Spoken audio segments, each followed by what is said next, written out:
Nació sin ver la luz del amanecer. Nunca distinguió un rostro. Nunca contempló el cielo azul. Su mundo era sonido, tacto y oscuridad. Desde pequeño aprendió a reconocer pasos, voces, direcciones, pero jamás un color.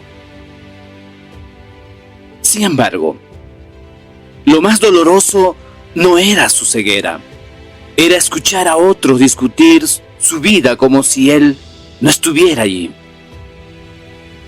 ¿Quién pecó? Para muchos su historia tenía una explicación simple. Alguien debía ser culpable. Así pensaba gran parte de la cultura religiosa de aquel tiempo. Pero ese día, en medio de preguntas frías y diagnósticos humanos, algo diferente ocurrió. El Señor Jesús se detuvo. Porque cuando Cristo se detiene frente a una historia marcada por la oscuridad, no busca culpables.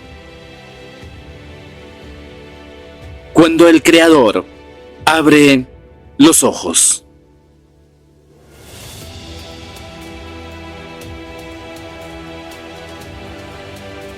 Evangelio de Juan, capítulo 9, versículo 3. Dice el texto: respondió Jesús: no es que pecó ni sus padres, sino para que las obras de Dios se manifiesten en él. Los discípulos ven un problema teológico. El Señor Jesús ve un escenario para la gloria de Dios. Sin discutir más, el Señor se inclina hacia el suelo, toma tierra, escupe en ella, forma barro. El gesto parece simple, pero tiene un eco profundo. Nos lleva a recordar lo que está escrito en Génesis capítulo 2, en el verso 7. Dice: entonces Jehová, Dios, formó al hombre del polvo de la tierra. Dios formó al hombre del polvo de la tierra. Ahora Jesús vuelve a tocar el polvo. El barro en sus manos no es un método médico, es una señal. El que está delante de ellos no es solo un maestro, es el mismo Señor que tiene autoridad sobre la creación. Luego coloca ese barro sobre los ojos que nunca han visto y le dice algo inesperado: ve a lavarte al estanque de Siloé. Juan añade un detalle importante: Siloé significa enviado. El hombre que recibió el toque de Cristo debe caminar hacia el enviado para recibir la vista. Todavía está ciego, pero obedece. Camina con barro en los ojos, guiado solo por la palabra de Jesús. Y cuando se lava, la oscuridad que lo acompañó toda la vida desaparece. Pero el Evangelio muestra que el milagro no termina allí.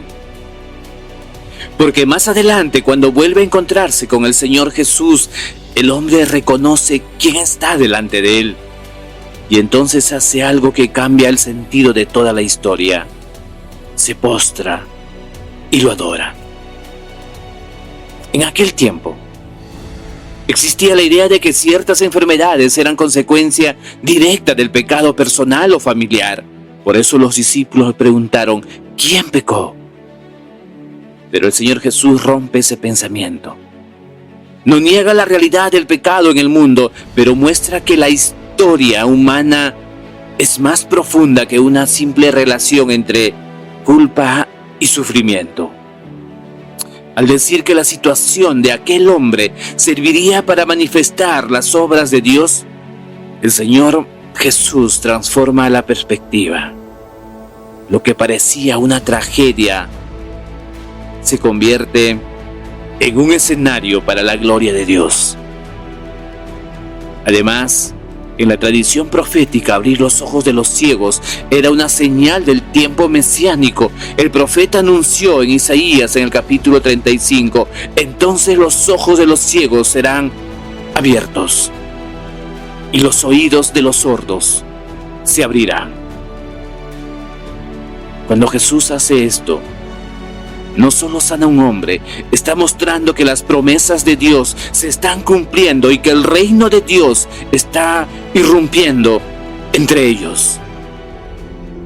Amado hermano, muchos hoy no nacieron ciegos físicamente, pero viven en oscuridad interior, oscuridad de rechazo, de confusión o de heridas no sanadas. Otros ven con claridad natural, pero espiritualmente caminan desorientados. A veces, mi hermano, lo más difícil no es el problema que atravesamos, sino escuchar voces que interpretan nuestra vida sin entender nuestro dolor. El Señor Jesús no discutió sobre aquel hombre, se acercó a él. Y ese mismo Cristo sigue acercándose hoy a historias marcadas por la oscuridad. Tal vez el proceso no sea inmediato. Tal vez haya momentos donde solo sientas barro en los ojos. Pero cuando el Creador toca tu historia, la oscuridad no será tu destino. Porque la Escritura dice, Dios, que mandó que de las tinieblas resplandeciese la luz, es el que resplandeció en nuestros corazones, va a decir el apóstol Pablo en 2 Corintios capítulo 4. El mismo Dios que habló luz en la creación, sigue hablando luz dentro del corazón humano. Mi hermano, no confundas el proceso con abandono. A veces Dios permite momentos donde todavía no vemos con claridad, pero si Cristo ha puesto sus manos sobre tu vida, puedes caminar con confianza. La obediencia siempre precede a la claridad. La pregunta para reflexionar: ¿estoy dispuesto a seguir confiando en Jesús, aun cuando todavía no entiendo completamente lo que está haciendo en mi vida? La palabra que resume este mensaje es luz. El ciego no solo recibió vista, recibió revelación. Porque el milagro no terminó cuando vio el mundo, sino cuando vio a Cristo y lo adoró. La palabra para el camino está en Filipenses, en el capítulo 1, en el verso 6. Dice el texto: estando persuadido de esto, que el que comenzó en vosotros la buena obra, la perfeccionará hasta el día de Jesucristo. Que esta semana no solo escuches la palabra, mi amado hermano, sino que Dios ilumine tus ojos espirituales para ver tu historia desde su propósito. Amigos, hermanos, hoy caminamos junto a un hombre que nació en la oscuridad y terminó viendo con claridad. Un encuentro con Jesús cambió su historia, porque cuando Cristo toca una vida, no solo restaura lo que estaba roto, también nos enseña a caminar en la luz. Pero el Evangelio nos presenta ahora otra historia muy diferente. Un hombre que aparentemente lo tenía todo y aún así su corazón estaba vacío. En la próxima reflexión continuaremos con Pasos que Transforman, segunda temporada, renunciar para avanzar.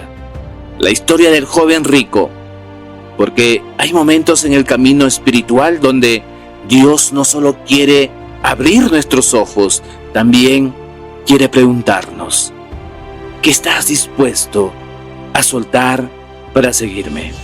Nos encontramos en la próxima reflexión. Seguimos caminando juntos, porque cada paso con Cristo transforma el corazón.